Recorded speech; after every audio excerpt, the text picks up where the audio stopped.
Hello, everyone. We are live today, as per usual. Welcome to the FPL Winnie Show, our weekly Sunday FPL show. Today, as per usual, again with Gianni, and it's me, FPL Guns, Ali Jahangirov. How you doing, Gianni? I'm very well, mate. Yeah, lovely to be here. It's been a while since we chatted FPL. I'm enjoying the Sunday morning chats. We've kind of moved in the last month from afternoon to morning. And for everyone listening on podcasts, I think many are listening on the Monday morning commute to work. So shout out to all those starting their working week. But yeah, we record this off the back of, well, as always, like lots of activity. So last week we saw EFL Cup semis. We now know that Man United, Chelsea and Liverpool in the EFL Cup final. That means game week 26 for them is very likely to be a blank. Potentially we get a double game week for Liverpool in 25 as a result of that. And FA Cup action this weekend. We've seen the likes of Spurs losing to Man City. So we now know Spurs, they have a fixture in game week 29. And it's still up in the air as to what fixtures will happen in game week 29, but it looks like it's likely to be 5 or 6 fixtures. So yeah, loads going on. I guess the biggest news though, Ali, last week was it was always going to be off the back of that Spurs City game. It was going to be what minutes did De Bruyne get? What minutes did Haaland get? And we now feel like we know a little bit more going into Burnley. We still don't know if either of them start, but I would be very, very surprised to see Haaland start. Would you? Yeah, I'll be surprised as well. It's a different case with KDB, but Haaland, he wasn't in the squad against Spurs. So I guess the first step would be a short cameo Yep. maybe against Burnley, but only time will tell. So we can speculate all you want, but the reports are saying he's just fine. He's been training. He's been in full training for a while now, and you never know with these reports. And we'll see him whenever he's on the sheet. So Yep. it's hard to predict at the moment, but I reckon he can get 15 to 20 minutes cameo against Burnley.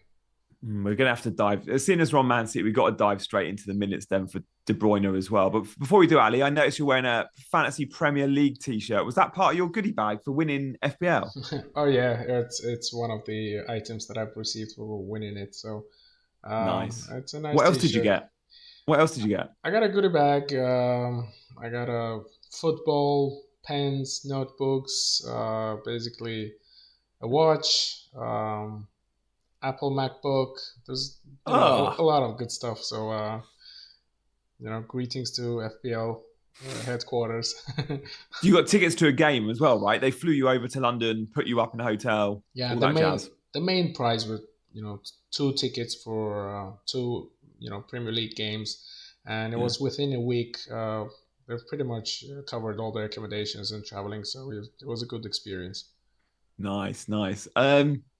I didn't realize you got a watch and a laptop as well. That's pretty cool. Was Yeah. it? Was it? Is Tag the official timekeeper of the Premier League? Was it a Tag watch? No, it's Hublot.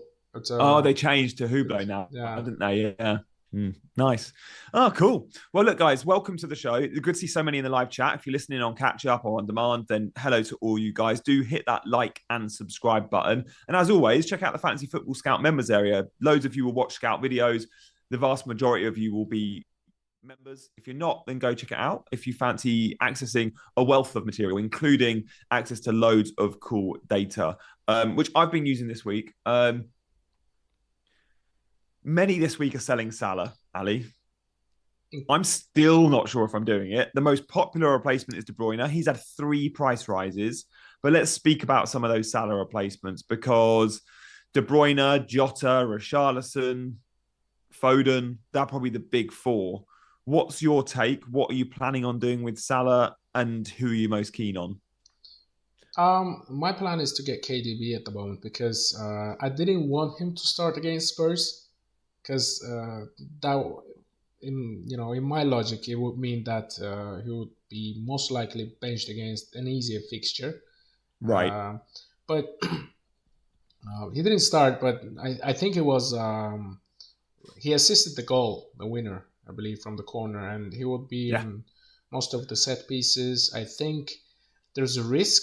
I don't think he does 90 minutes against Burnley even if he starts, but he can Mm. do enough damage in 60 minutes. So He's one of my favorite FPL assets. So I like him a lot, and I would most likely be bringing him in because I have already have Foden. The only Yep. the only discussion the only conversation, it's only between him and Jota because Jota is in the mix as well. De Bruyne got, I think, 21 minutes against Newcastle when he came in and got those 13 points. And just looking against Spurs, he came on in the 65th minute. So he's gone from 21 to 25, slightly more minutes, but that's two now cameos off the bench. Man City don't play till the Wednesday. They obviously play Friday. So having got half an hour, because, with added time, half an hour against Spurs, we're both thinking there's a veering towards him getting 60 then. And 60 minutes against Burnley could be big. Do you, however, look at the minutes and go, he ain't playing 90, Foden could play 90. Yes, I might bring him in, but for captaincy, is Foden above De Bruyne just purely as a minutes play for you? I've looked at his minutes, and he's only played 75 minutes in one of his last 6 appearances in the Premier League, I believe, and the rest of them he played full 90s. And Yeah. yes, he's more of a reliable option in terms of the minutes. And would I captain him? Yeah, it's 50-50 between both because one has a higher ceiling, one has minutes, and I'm pretty sure there will be goals late in the game. So, and you never know. Even with Man City is approaching this game with a nearly fully fit squad, and I think Bernardo Silva, Doku is always there, and Alvarez is fit as well. So there's a lot of good attacking options, and fixture congestion is getting from now on, especially with the Champions League around the corner in February. I think there will be rotation going on in City, and I believe it's a viable option for Foden captaincy. I think that's where I'm going. I think if I own Richarlison, I'd have a real headache. I think Richarlison at home to Brentford's a good fixture, playing number 9. Again, should be good for 90 on pens.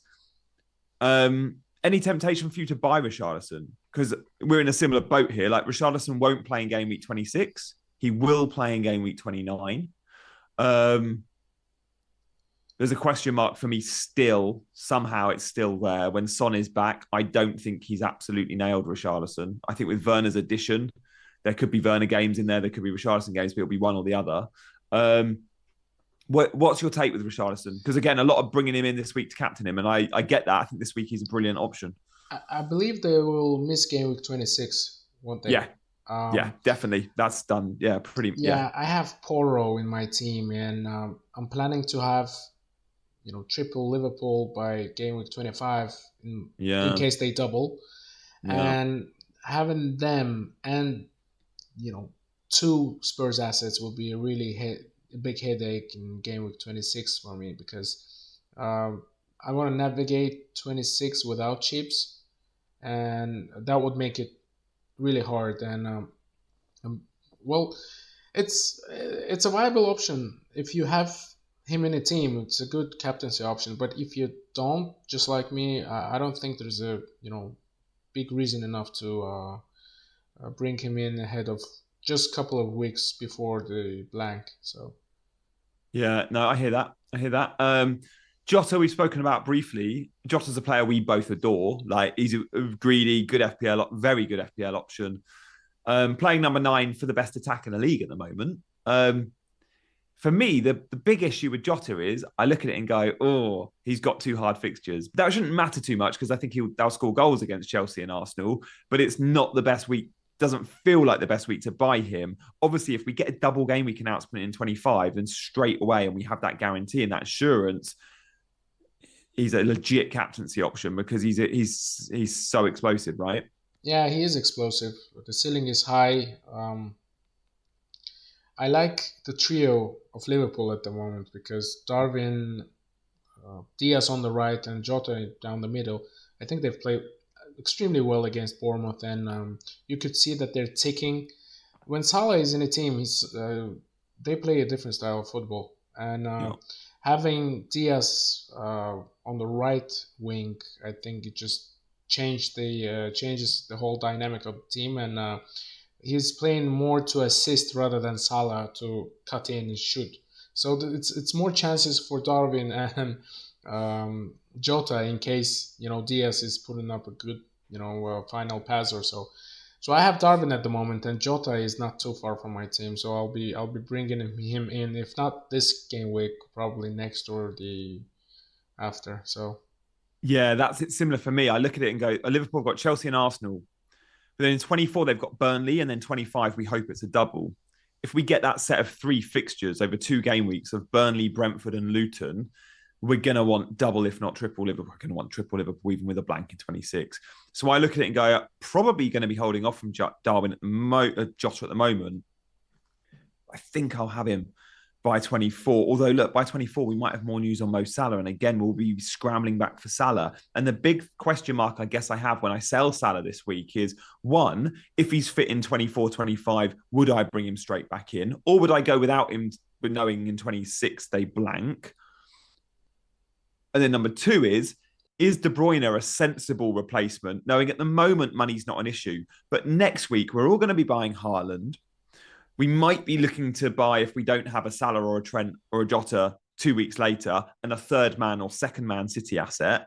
And I look at the Salah slot and go, should I be a little bit more moderate in my thinking? Should I be starting to save a little bit of money and go to, say, a Jota or a Richarlison over a De Bruyne, who's obviously so expensive? Do you look at that Salah spot and go, oh, spending the sort of money that De Bruyne requires could be seen as a luxury? The good point. It's a fair point because for me, uh, the advantage of getting De Bruyne is that it's not the price wise. It's not too far from Salah, so you don't have to make a mega operation in your team to bring in Salah back. I apologize. Oh, good. So Ali's just clearing his throat. It's early in the morning. Oh, it's not early in the morning for you, is it? no, it's a midday. Um, there's a conversation to have about Trent as well because a lot of people have sold him just like I did, and if you're talking about budget, having Trent back in your team is making things even more complicated. And in terms of KDB, I think I will be most likely bringing him in, and when Salah gets back, I will look at his current form because he's just coming back from injury. You never know if it's how long it will take. His agent said Yeah. it's 3 to 4 weeks, but you never Yeah. know. So we're not used to Salah being out injured because he's just a machine. He's been so consistent in recent 2 or 3 years, 5 years, especially with injuries. He's never been injured. Yeah. And back to your question, I think Kevin De Bruyne.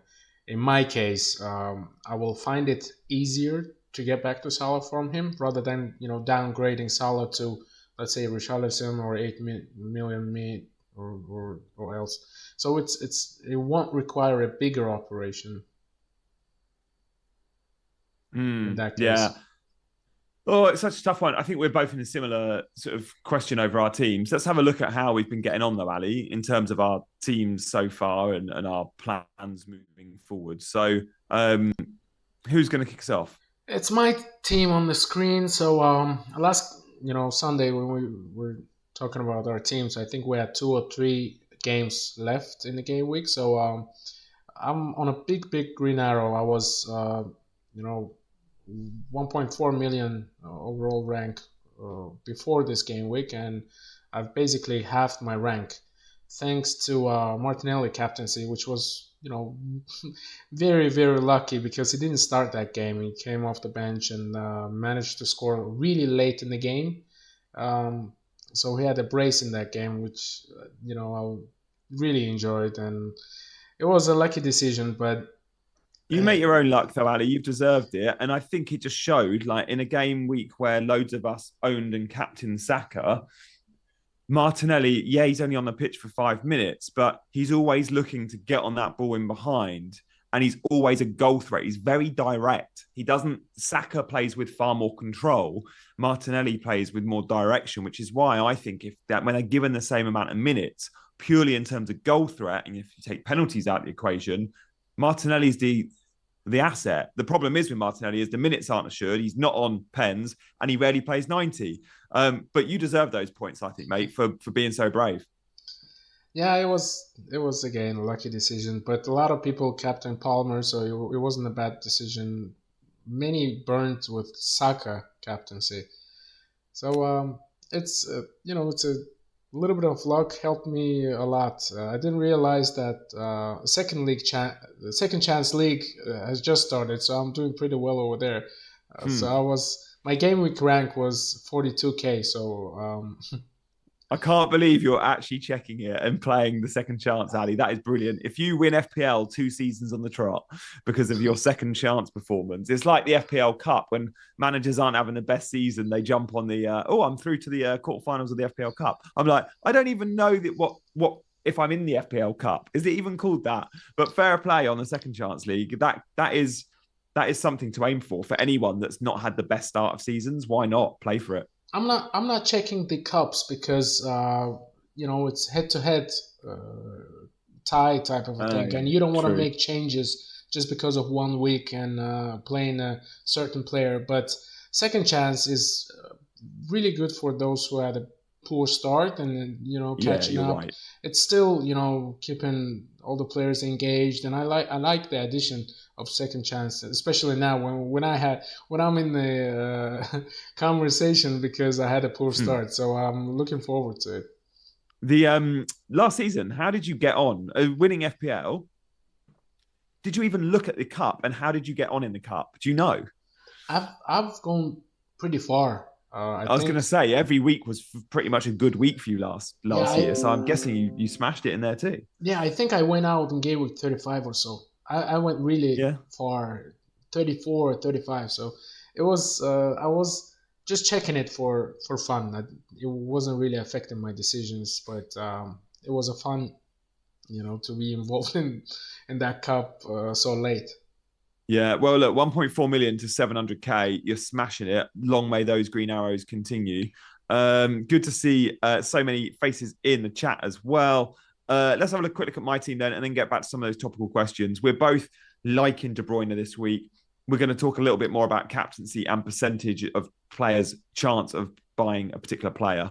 Like, Ali, I'm going to ask you to put a percentage on the likelihood that you buy De Bruyne or different percentages on what you do with Salah. So I'll give mine first as well. But first, let's see my team.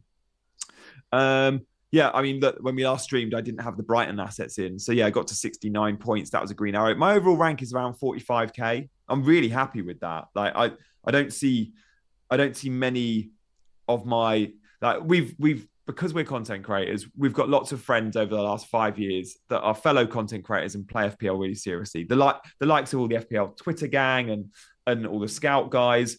And I'm delighted to say I don't see many with as short a rank as me. Which is amazing.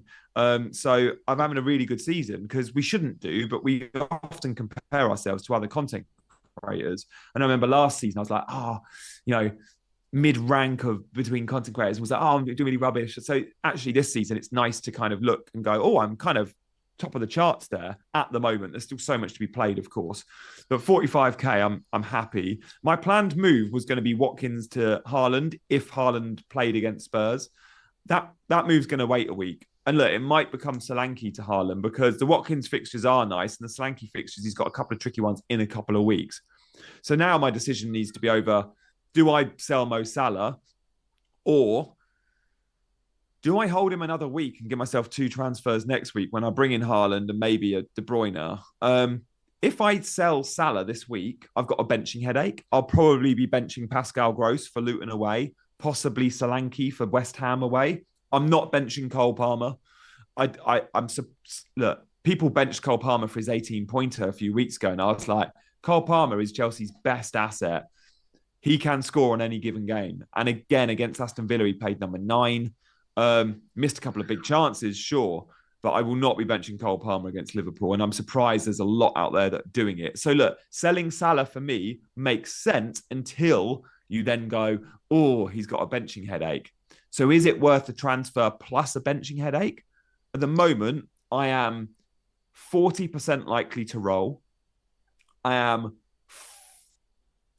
40% likely to buy De Bruyne. I'm 10% likely to buy Jota, and I'm 15% likely to buy Jota, and I'm 5% likely to buy Richarlison. That's where I am with my 100%, right? I'm 40, 40, 15, 5. And I'm still not sure. That's the only transfer I'll be making this week. It's either sell Salah or not. Ali, give me your odds on that same move. I'm 60% buying Kevin De Bruyne and 40% buying Jota. So it might sway to 50-50 and then I'll flip a coin. But yeah. But we'll see. We don't have much time for pressers, and I think we won't get enough information in terms of the possible lineups and stuff. So we can only speculate at this. But I like your team, and having benching headaches is not too bad at the moment because once you get out of double game of 25, you will need good players in your bench. Whether it's Salah or not, of course you still have Salah, but it's a question mark. That's why I'm not looking to keep Salah for another week because that's too much money in the bank, just sitting on your bench. So at the moment I'm certain about selling Salah, but whether it's Jota or KDB, that's the question. I like your team overall. I was gonna ask about the Watkins. Watkins, would you be willing to sell ahead of good fixtures, or you will wait for a couple more to see how he performs? Yeah, I'm willing to sell whenever I need to with him. Getting Haaland in is going to be so important. I'm not selling Darwin ahead of a double in 25, right? So my plan is to either sell Solanke or Watkins. Now, if I was selling this week, as I thought I might be, I've got the money in the bank to make that move in one move, right? The plan was originally Darwin and then it was Watkins. However, maybe next week, Watkins has a really good weekend and Solanke blanks again. And you look at the fixtures Solanke faces, he's got a couple of tricky ones. And if money's not an issue, I could sell Solanke to Haaland. And at the moment, money's not necessarily an issue. Although, look, if I hold on to Salah, maybe it will become one. So it's a really tough decision, but I'm not scared of ownership. And I don't mind selling a Watkins or a Saka. And I guess Saka was the other thing, like the other player that was really vulnerable in my team. If the Salah news was better than we heard, originally we thought Salah might be out for a week or two, and then it was 3 to 4. My plan was to hold Salah and sell possibly Saka to De Bruyne. But again, that hasn't materialized because we then got Salah's agent come out and go, it's 3 to 4 weeks. So both Saka and Watkins, who I think are the first and second highest owned player in the game, both are really vulnerable in my team. What about Ivan Toney? What do you think about him? Yeah, again, I look at that double in 25, and when we talk about entry points of players, the thing that puts me most off about Jota, although I don't think it's a bad place to start because Liverpool are Liverpool, I don't necessarily like buying Jota this week, but in 24, I know I want him. Again, I look at entry point for Toney, and it's tough at the moment, but come game week 25 with a double, it's a bad double, but it's still a double. I like Toney a lot. Like if I could swap Watkins and Solanke for Haaland and Toney, even this week for free, those two moves I would make. Like on the basis Haaland gets 20 against Burnley and Toney is just a minutes monster, a bonus points monster. He is the talisman at Brentford. And he's got so much to play for the second half of the season. Like we know he's playing for a big summer move. The fixtures after that double in 25, well, they're not bad. It's West Ham, fine. Chelsea and Arsenal are bad, but then it's Burnley. And then it's Man United at home with our score against. Brighton at home is a good fixture for goals. They've got Aston Villa away, Sheffield United at home, Luton away. So like the stretch even for the run-in is good for Toney. Like I see him as a long-term hold. If I'm bringing Toney in, he's probably staying in for the majority of the remainder of the season.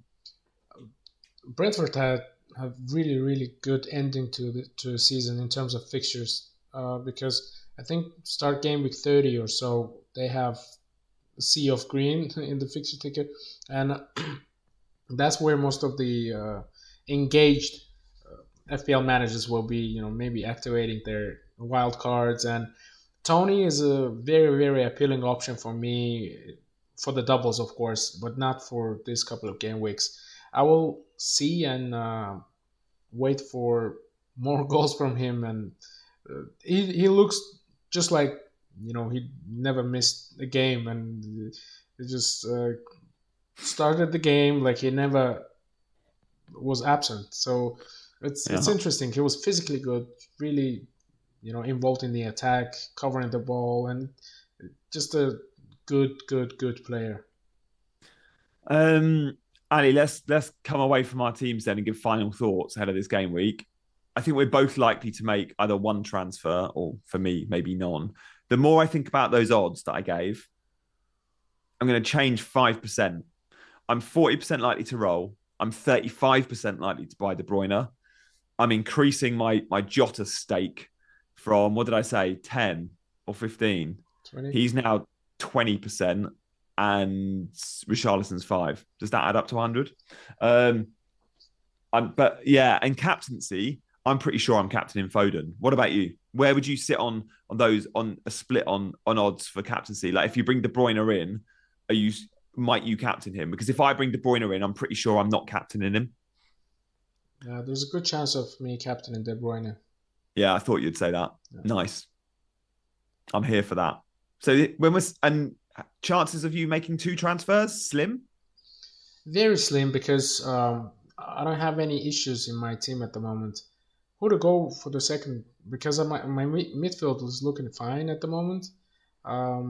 Maybe I'll have to get rid of, most likely, Martinelli to get Jota, and Martinelli has a good fixture against Forest away. So it's I don't think I'll be getting Jota this week. It's very, very slim chance. Yeah, okay. Jota the Slotter might have to wait another week or two. Ali, it's been awesome chatting. We'll be back next Sunday. I'm enjoying the mornings, guys. Thank you for all your comments in the chat. It's been great having so many of you contribute in the live chat and so many listen on demand. And when you do listen on demand on iTunes or Spotify or on YouTube, do feel free to drop a comment and let us know if you enjoyed the show and any tweaks you would like to make to it moving forward.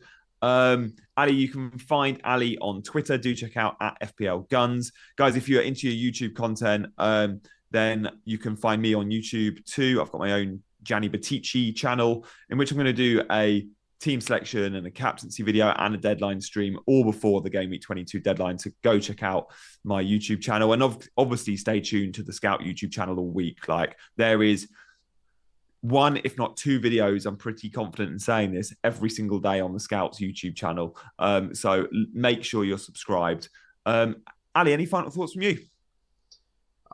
It's finally we're getting back to the normal FPL schedule, because there's a couple of weeks of breaks, teams going away, cup games. Finally, Premier League is back, and we're just looking forward to our, business end of the FPL season, because that's when we can get on with our strategies for the chip usage, and as well navigating all the doubles and blanks. That's the part of a season we all love. So I'm excited.